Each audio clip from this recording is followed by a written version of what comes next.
We should not even for a minute underestimate what has happened in Jahangirpuri in the last few days. It is not a mere case of rioting or the use of firearms or the show of religious fanaticism, both sides, or even the appearance in public of the Rohingya nuisance. These are the spillover effects of the main event. The core of the problem in this case is that Jahangirpuri represents a dangerous trend in the country where some areas have started functioning as almost autonomous zones of extreme intolerance with no respect for the rule of law or the accommodative spirit of communal harmony.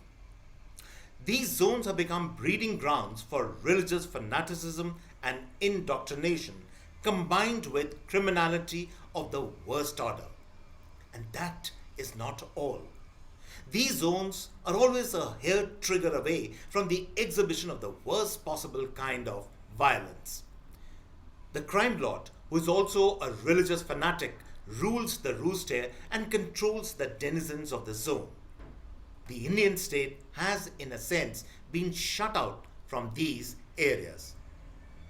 And when anyone attempts to enter this no-go zone, in this case, the Shobha Yatra participants, then all hell breaks loose and the zone rises as one to block off, intimidate, and retaliate against those who choose to make their way in. The communal rioting that erupted in more than 7 states is not merely a pushback against political forces that won the recent assembly elections. The rioting and the pushback are delivery of a powerful message to the Union of India that enter our zones at your own peril. It really has become as bad as that. Hi and welcome everyone to the CAA show. CAA, as all of you know, is Conversations and Analysis, and my name is Juggi Bhasin. To join the show, press the big red subscriber button on your screen. Subscription is, of course, completely free. It does sound unbelievable that zones of fanaticism and criminality with their own set of rules and obligations and shut off from the outside world can exist in a country like ours, and that also with the BJP government at the helm of affairs. But this bitter truth, though stranger than fiction, is still the truth. And these developments have not arisen overnight. They have been a long time in the making. The CAA agitation tested waters to see how far squat politics would go in the country. And the organizers of that agitation were delighted to discover they had succeeded to a large extent. The CAA agitation was in a sense a legitimate seizure of real estate and public land for all kinds of nefarious activities, community polarization, and the spread of hate amongst ordinary folks.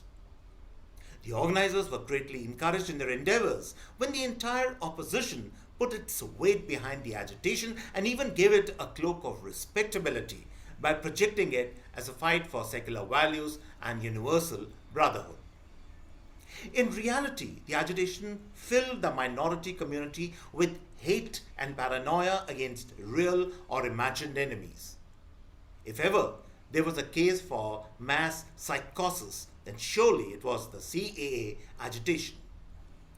The agitation continued for months, prolonged for so long due to the incompetent handling by the central government. The government's clumsy handling of the CAA agitation greatly encouraged its organizers that they could get away with anything. The same set of organizers tested waters again with the hijab agitation. Once again, the entire so-called secular lobby, the entire opposition, and the liberal foreign press lined up behind the hijab protesters to support them. Even though those carrying on the protests lost the battle in the High Court, they won in a sense because the entire national and international liberal voice was firmly on their side. The hijab agitation helped them to stifle women's rights, cement a culture of patriarchy and orthodoxy, and fast-track the creation of no-go zones where the writ ruled over everyone. The genuine liberalism of the Indian state was firmly shut out for the benefit of the people in these areas. These two agitations hardened the resolve of these disruptive elements to defy the government at all costs. By indulging in rioting in Jahangirpuri and Khargone in Madhya Pradesh and so many other zones all over the country, these extremists and disruptors had given notice to the government that these are our zones. We will run it our way, so back off. They have, in a sense, thrown the gauntlet before the government. Question is, will the government take up their challenge? But before we answer that question, let us understand what is at stake here. It is not that India is witnessing the creation of these no-go zones alone. Some time back, a similar no-go zone had been created in Seattle called the Capitol Hill Autonomous Zone, CHAZ, C-H-A-Z.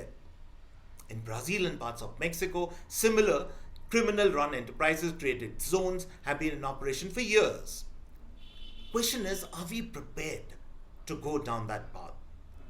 Do we have the tolerance for these autonomous zones amidst us, which are dens of religious fundamentalism, criminality, drugs trafficking, illegal stockpiling of weapons, and even the creation of a quasi-terrorist cartel? I'm willing to wager a bet with anyone that right up till the next general elections in 2024, more instances of this state of anarchy will erupt at regular intervals. We have a choice to make here. Do we firmly nip the evil in the bud or allow things to fester and develop in a malignant boil? And so, on this note, I come to the end of this episode of the CAA show, and I hope you enjoyed this episode. If you do like our show, do subscribe to us. And on this note, it's goodbye and cheers from my end.